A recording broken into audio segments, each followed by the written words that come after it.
ആരാധനയോട് ബന്ധത്തിൽ നാം വായിക്കുന്നതായിരിക്കുന്ന ഒരു ചെറിയ ഭാഗം ഇന്ന് രാവിലെ വായിക്കുവാൻ ആഗ്രഹിക്കുകയാണ്. മത്തായി എഴുതിയ സുവിശേഷം 26-ാം അധ്യായത്തിൻ്റെ 38 മുതലുള്ള വാക്യങ്ങൾ ഞാൻ വായിക്കുകയാണ്. മത്തായി എഴുതിയ സുവിശേഷം 26-ാം അധ്യായത്തിൻ്റെ 38 മുതലുള്ള വാക്യങ്ങൾ ഞാൻ വായിക്കുകയാണ്. എൻ്റെ ഉള്ളം മരണവേദന പോലെ അതിദുഃഖിതമായിരിക്കുന്നു. ഇവിടെ താമസിച്ച് എന്നോടുകൂടെ ഉണർന്നിരിപ്പിൻ എന്ന് അവരോട് പറഞ്ഞു. പിന്നെ അവൻ അല്പം മുന്നോട്ട് ചെന്ന് കവണ്ടു വീണു. പിതാവേ, കഴിയുമെങ്കിൽ പാനപാത്രമെങ്കിൽ നീങ്ങിപ്പോകണമേ, എങ്കിലും ഞാൻ ഇച്ഛിക്കുന്ന പോലെയല്ല, നീ ഇച്ഛിക്കും പോലെ ആകട്ടെ എന്ന് പ്രാർത്ഥിച്ചു. പിന്നെ അവൻ ശിഷ്യന്മാരുടെ അടുക്കൽ വന്നു. അവർ ഉറങ്ങുന്നത് കണ്ടു.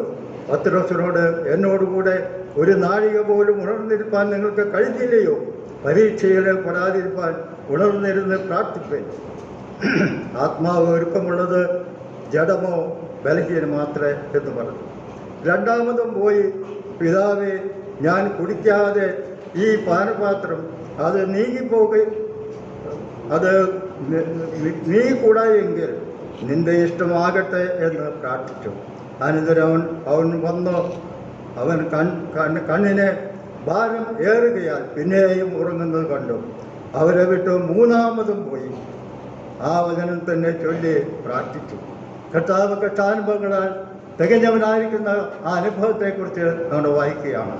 അവൻ കാൽവരി ക്രൂശിലേക്ക് നടത്തപ്പെടുന്നതിന് മുമ്പേ 3 പ്രാവശ്യം കവണ്ടു വീണ് പ്രാർത്ഥിച്ചു എന്ന് മത്തായി എഴുതിയിരിക്കുകയാണ്.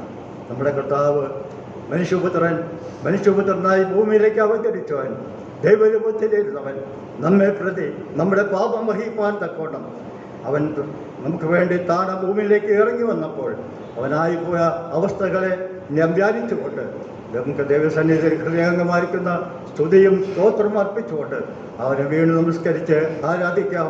അവൻ്റെ വിലയേറിയ നാമം മഹത്വപ്പെടുന്നതാണ്.